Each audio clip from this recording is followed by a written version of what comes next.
जो अभी तक हमारी गाइडलाइन बनी है, मार्गदर्शन दिया गया है, उसमें हम अभी कह रहे हैं कि गर्भवती महिलाओं को हमारे वैक्सीन अभी नहीं लगनी चाहिए। और उसकी वजह यह है कि जो वैक्सीन ट्रायल किया गया उसमें अभी इस गर्भवती महिलाओं के प्रति सेफ्टी का पूरी तरह से डेटा जो है वो जो भी आया है उसको पूरी तरह से अनुमानित करके उसके ऊपर फैसला जो है वो सरकार का और साइंटिस्ट कम्युनिटी का नहीं हुआ। लेकिन मैं ये भी बताना चाहूंगा कि कुछ ही दिनों में इसके बारे में भारत सरकार बिल्कुल सिचुएशन क्लियर करेगी। हमारे पास साइंटिफिक इनपुट्स आ गई हैं और उसके बेस के ऊपर फैसला किया जाएगा।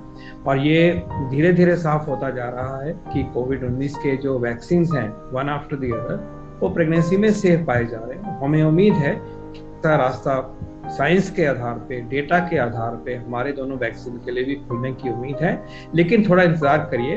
आपको याद रहना चाहिए कि ये जो वैक्सीन बने हैं बहुत ही छोटे अरसे में उनका इजाद किया गया है और जो मेन ट्रायल करे जाते हैं सेफ्टी की वजह से कि नुकसान ना हो जाए, हमारे सब्जेक्ट्स में जो ट्रायल में आते हैं तो प्रेग्नेंट वुमेन को शुरू में नहीं लिया जाता है ट्रायल में। इसलिए थोड़ा सा सब्र करने की जरूरत है। जैसे जी। मैंने कहा, अगले कुछ ही दिनों में ये सिचुएशन हम बिल्कुल क्लियर करेंगे। तब तक अच्छा है कि हम सावधानी बरतें, लेकिन सिचुएशन क्लियर करी जाएगी थोड़े दिन। बाहर के कई देशों में अब प्रेग्नेंट वुमेन को, गर्भवती महिलाओं को वैक्सीन लगाना शुरू हो गया है और इस पे कुछ डेटा आया है फाइजर की वैक्सीन का और जो मॉडर्ना की वैक्सीन है। इसलिए यूएस एफडीए ने ये अप्रूवल दे दिया है।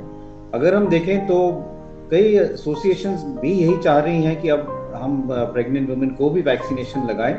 डेटा इसमें हमारी जो वैक्सीन हैं, कोवैक्सीन, कोविशील्ड का, ये भी जल्दी आ जाएगा और इसमें कुछ डेटा ऑलरेडी अवेलेबल है। तो मैं ये मानता हूं कि कुछ दिनों में पूरा डेटा देख के हमारे यहाँ भी अप्रूवल मिल जाएगा कि हम जो गर्भवती महिलाएं हैं उनको भी टीका लगाना